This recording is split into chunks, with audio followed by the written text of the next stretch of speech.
This video was created by VinylicPuma of VinylicPumaGaming. What's going on, everybody? This is VinylicPuma, and today I have another hashtag Puma Thoughts video for you guys. So I found an article from Gamespot where they essentially decided what they were going to do is they were going to build a gaming PC for roughly the same price as the PlayStation 4 and Xbox One. So basically, they were trying to build a gaming PC on a console budget. So basically, in the article, they explain that their goal is to stay within a budget of about $550. To me, that seems reasonable because Xbox One right now is about $500. The PlayStation 4 is $400 US. Of course, depending on where you live, it turns out that they're going to charge 50 more bucks for that. But even still, basically, $550 is pretty reasonable, especially for a gaming PC. And really, I would say that if you are going to build like a really good gaming PC, you're probably going to be spending at least $800. But anyway, now what I thought was really cool about this is they decided to do two builds. They did one which was an AMD build, where basically they use an AMD GPU and CPU, processor and graphics card.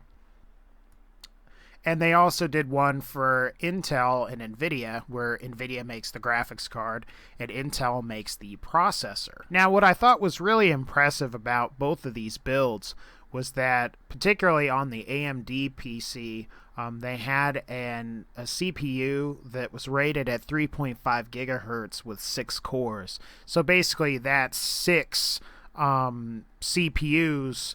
While they're not all rated at 3.5 gigahertz, they're relatively close to that. My actual processor, my computer, I have an Intel processor, and it's only rated at 3.4, and I paid twice as much for on my price there. So you could imagine I'm a little bit jealous. But that aside, what is also amazing about both of these PCs is that they both include the operating system and the keyboard and mouse. Generally, when you build a gaming PC, most of the time, like PC builds, they'll just list the price of like the tower, so to speak. So, I mean, they'll pre-assemble the tower, but they won't actually include the price of the operating system. So, like Windows, if you have a Mac, you'd, I guess, have the, I guess it's Snow Lion OS. That might be a little bit old. Or if you had, like, Linux, you'd have Ubuntu or something. But I mean, what I thought was amazing about this is that they have both the operating system and the keyboard and mouse. Now, they don't include the price of the actual monitor, but I mean, that's pretty understandable because that's probably going to cost you another, depending on how much you decide to pay, $100 to $200. So I would like to say that their PC builds aren't totally flawless. But for the money, I think their PC builds are fantastic. But I will give you guys my thoughts on what I think they could have done better. First off, particularly when it comes to the case and the power supply unit are going to last you the longest in terms of like future proofing. Basically, what that means is since computer parts evolve so quickly, the turnover for new parts that are just higher or much higher quality is really quick. And at least in my experience, your case is going to last a while and be very viable for a while, as is your power supply unit. Now, the power supply unit on the AMD unit is rated at about 500 watts, which is relatively good, but the problem is, let's say you assembled this computer, you saw your graphics card, they chose a 7850 here. Let's say you wanted a better graphics card. Not only are you going to have to buy the new graphics card, but you're also going to have to buy a new power supply unit as well, and that can kind of stink. On the Intel, let me go ahead and look at that here.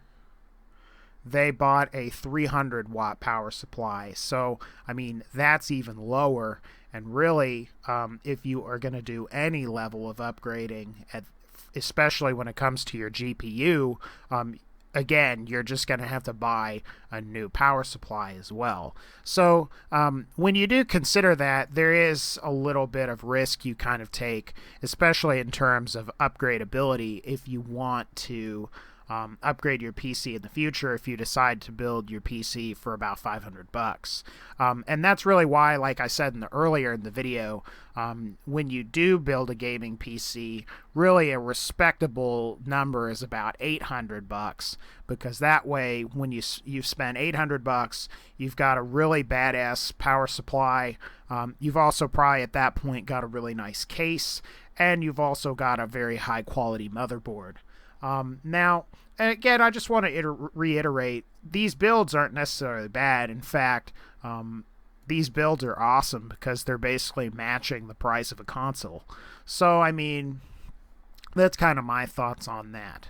So what do you guys think about all this? Do you think that the fact that you can build a gaming PC for about $550 is awesome?